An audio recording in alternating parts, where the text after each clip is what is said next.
In my last video, I mentioned that I had purchased my new excavator, the SHY20, but I don't actually have it yet. It's at the dealer, and I did order a package of extra attachments, and that is still shipping. And once it reaches the dealer, then he'll deliver both to me. So right now it's a waiting game.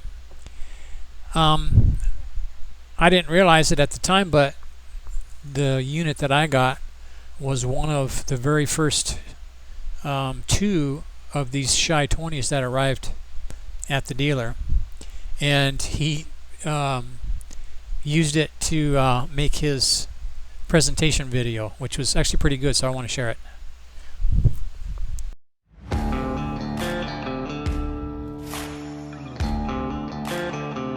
Hi guys, this is Sean, Eco Diggers out in San Diego, California. We just got a couple Huayee SHY20 models in. Also Huayee SHY10 is down there as well. So this is the dealer exclusive model, step above all the other machines that I've had, especially RIPAs, AGTs, anything I've seen.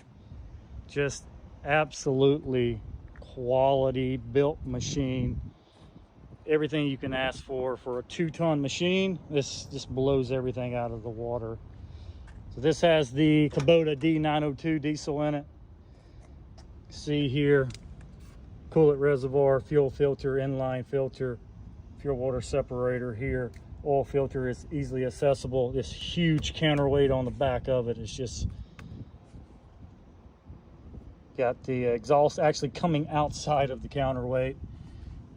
A muffler blanket already. You can see that D902 right there. Huge radiator in there. And let's see if I can get down in there to show you that piston pump there. So that's the go-to right there, that piston pump that allows for that smooth movement. Look, the door actually shuts. You don't have to latch it like all the RIPAs do. This is a true 2-speed machine. Hidden drive motors, an actual tie down where you can get an actual chain through it. 9-inch tracks. I mean, it is it's true. It's a true planetary drive motor. You have 3 rollers. You got the hydraulic oil fill there. I'm sorry, the sight glass. This is the hydraulic oil fill. This is the diesel fuel fill. You got an on and off switch here. Coming up to the controls, you have throttle, your 2-speed, your adjustable chassis, dozier blade, hydraulic lockout, light, your key.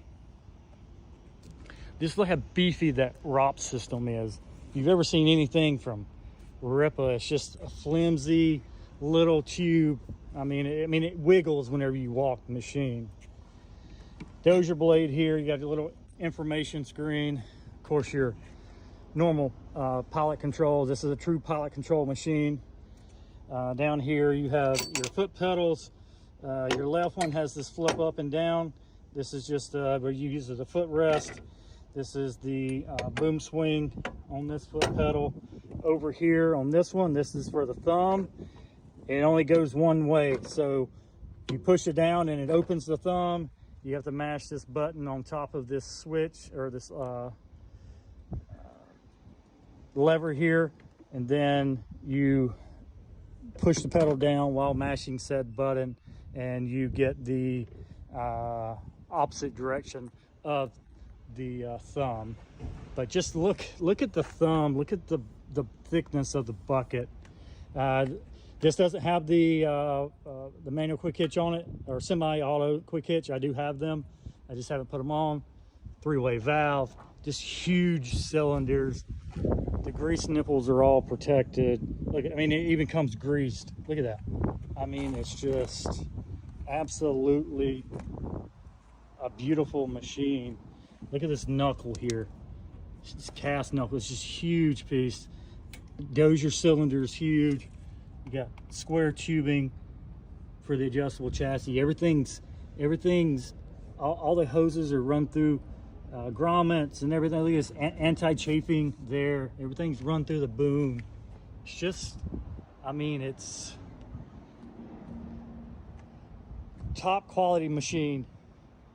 If you see why people tell you to buy a Huayee, buy it from a dealer, this is why.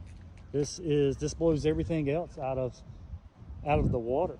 You know, I mean, just look at the seat. I mean, it's got a real, actually true seat belt. It's not just a bolt like Ripa has, just holds it on. You know, it's got a poly top. I mean, it's all around beautiful machine. Since I knew I would be waiting a while, I asked Sean to send me the electronic copy of the owner's manual so I'd have something to read to pass the time. And I kind of went through the whole thing. It's got a lot of good information. Some of it's a little bit confusing. The one thing I really wanted to do at this point, though, was I wanted to get a good idea of what kind of fluids and stuff that I would need, and so I want to gather all that stuff together. So I went through the manual and scraped out some of the parts that I thought would be the most important for me to study at the moment. And for example, the manual mentions that the run-in period is the first 100 hours, and basically take it easy on the machine.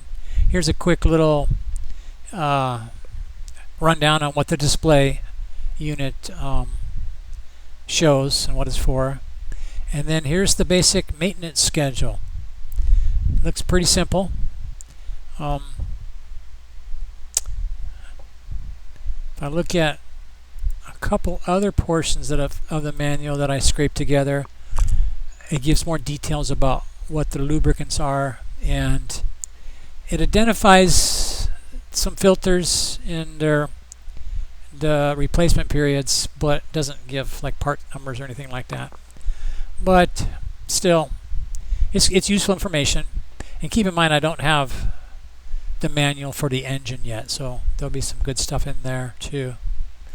So for the moment, I just wanted to make sure that I go through, for example, and make sure I have all these lubricants and fuel, stuff like that. So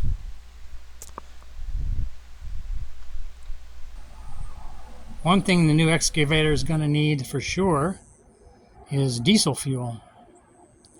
Right now, all I have is gas. I have a dirt bike and a weed eater, and also got a quad that I'm trying to get running. But I've been using these little 2-gallon cans for a long time because I just don't really burn that much gas. I do have this old military jerry can, and it's great for getting 5 gallons of fuel, but trying to pour out of that is not a lot of fun. And so I generally will transfer it to the smaller can. But I like the smaller cans. These are one of the newer styles that doesn't have vents, but it's the previous version of the nozzles, and they work pretty good. I like the 2 gallons because you can pick it up and pour it with one hand, whereas with a 5 gallon, especially this metal one, it takes pretty much 2 hands to try to hold it up and tip it. So I'm going to take a look and see what I can get for getting some diesel. All right, so here's a basic 5-gallon fuel can. I don't like that nozzle very much, but it is what it is. So I've seen a number of folks on equipment channels talking about these fuel transfer tank things, and boy, I don't know what I'd ever do with that much gas, and that's a lot of money. But I was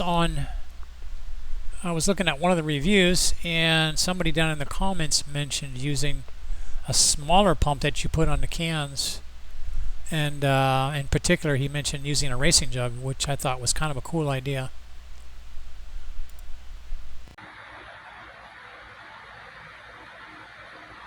So I ended up getting this Terra pump that's got I guess it's an adapter to fit onto the racing fuel jugs. And that's what it looks like. I went ahead and picked up. I just got one jug. I'm going to see if I like it. I'll probably end up getting some more jugs. So here I've got it on the can. And it takes 4 AA batteries. So I put those in there. And it looks like this nozzle, it's got enough hose that I should be able to reach up into the tank of the excavator and pump it like that. I don't know, we'll see. I guess I'm going to be doing a lot of greasing on this new excavator. So I got a new grease gun. This one's the DeWalt, just because that's the system that I run. And I also picked up one of these little couplers that goes on the hose. So we'll see how that works out. I'm going to grease the heck out of everything. I figured I should stock up on grease, so I got a case of this Lucas oil. And the price was really good, but I got some open containers. Looks like half of them were fine, and then 3 of them kind of had been leaking for a little while. 2 of them look like they may have just opened during recent transit. But anyway, they're open containers now, so they're obviously not gonna last as long. Well, I boxed those grease tubes back up in the box and dropped them off at UPS to be sent back to Amazon. And then I decided I would order something different. Now, the Lucas Oil ones were the #1 selling, and #2 selling was this wolf's head. So I figured I'd try those. And it looks like the wolf's head has a metal lid. So I don't know why those plastic ones came off so easily, unless it just took a serious hit to the box, because they sell a lot of that stuff. But anyway, this one came fine, and so it'll work. I also got a big bucket of hydraulic oil. Since I live in the desert and it gets pretty hot here, I went for the high temperature version, the AW68. And I cross-referenced that coolant specification to green coolant. So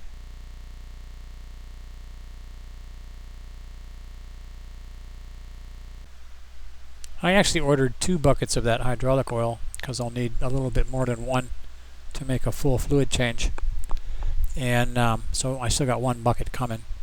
Also, I got some diesel engine oil. And again, I went for the high temp range, 15W40.